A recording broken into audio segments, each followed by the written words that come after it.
So let me see, the worst closing day I ever had. I've actually had two of them because for me, this is actually the worst closing day. For me, I'm a person that really likes to be on time. I really dislike it when people are late. Clients, friends, it's just not my jam. I'm always on time. And I really pride myself on that. But I've had it happen twice in my real estate career where clients weren't out by the time the contract, well, I should rephrase, they weren't out by the time they were expected to be out. So usually what happens on closing day, usually all large money transfers happen after 12 p.m. So they happen sometime in the afternoon, usually between about 2 and about 4 o'clock. Now, the real estate contract actually states that the seller, that the property actually closes no later than 6 p.m. on that day of closing. So technically speaking, a seller has until 6 p.m. to have all their stuff moved out of the house. And usually 99% out of 100, usually they do.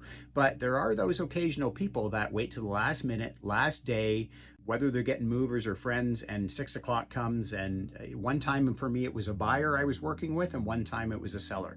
So I get a call from this buyer to say, hey, these people, we're here, and these people are still loading out. And I think in that case, the seller got done around 6 o'clock, 6 to 7. And so my people had to wait outside with their moving truck for an hour or two, and that was certainly annoying. But again, there's nothing that an agent really can do in that sort of circumstance. From the standpoint of the seller I worked with, it was 10 o'clock at night, and I'm still getting calls from the buyer's agent saying, WTF, what's going on? Seriously, your client, they're moving, but why did they save everything to the last day? And I do remember we literally had a 3-month closing, and I don't know why, but and again, it's hard for me to deal with. So how do I solve that going forward? I just simply ask them weeks ahead, what's your moving date? What's that look like for you? And I try and preempt that conversation. Of course, we all have free will. We can do what the hell we want, and we do. But I always try to preempt that now rather than just think that it's going to happen. Both these incidents were stuff that happened years and years ago. So that's what we do, right? We learn, we move on, and we don't make those same mistakes. And so for me, that's how I solve it.